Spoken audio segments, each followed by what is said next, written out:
8 shots, 8 20s. Perfection in the game of Crokinole. And while the achievement isn't as celebrated as that of its companions, like a 9-darter or a no-hitter, the feat is still quite rare. So today, CrokinoleCentre rewinds the clock and revisits the first 5 perfect rounds in CrokinoleCentre history. In 2010, Justin Slater was rounding into fine form. While he would later set the all-time record for most titles at the Ontario Provincial Championships, in 2010 he made the finals for the first time ever, after narrowly scraping into the playoffs. But once he made the finals against Jason Bierling, he was flawless. Slater won the first 5 rounds and needed only a point to clinch the title. Jason Bierling had started slow but was just finding his groove, enough to score 7 consecutive 20s with his back against the wall. But at this point, the match was out of his hands. Justin Slater capped out the match with CrokinoleCentre's first ever perfect round to win the 2010 Ontario Singles Championships.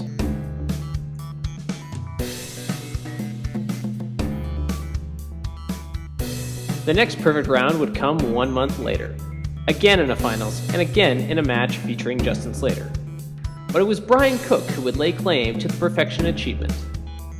The two players had split the first 2 games of the 2010 World Crokinole Championship final match, leaving the third game as the decider for the World Championship title.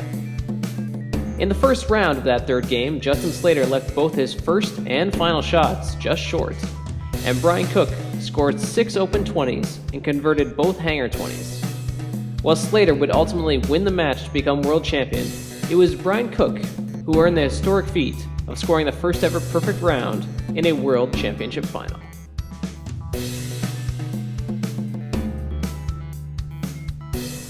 To the East Coast, and to the 2012 Prince Edward Island Crokinole Championships, where Nathan Walsh saved his best for first. Walsh would finish the singles event in 6th place, while capturing the award for most 20s scored, no doubt helped by his perfect start to the event. The preliminary pool, the very first game, the very first round. Walsh begins the event with a perfect round after hitting 6 open shots and 2 takeout 20s. November 2013, Scenic City Crokinole Classic in Owen Sound. Nathan Walsh and Louis Gauthier are meeting in the semifinals for the second successive tournament, after Walsh was victorious in their matchup in Belleville.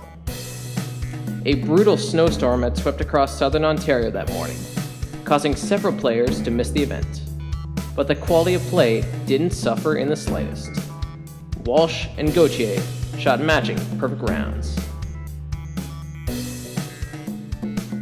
But neither player was done there. In the third game, Walsh was facing elimination, needing a point to stay alive, with Gauthier needing 2 points on his hammer to advance. There were some nervy moments, but both players were unflinching, earning a draw after 8 shots with another perfect round, and each becoming the first to score 2 perfect rounds in a single match. Walsh's efforts to stave off elimination would ultimately be in vain though, as Gauthier would clinch the semifinal shortly after, on his way to winning his first ever National Crokinole Association tournament.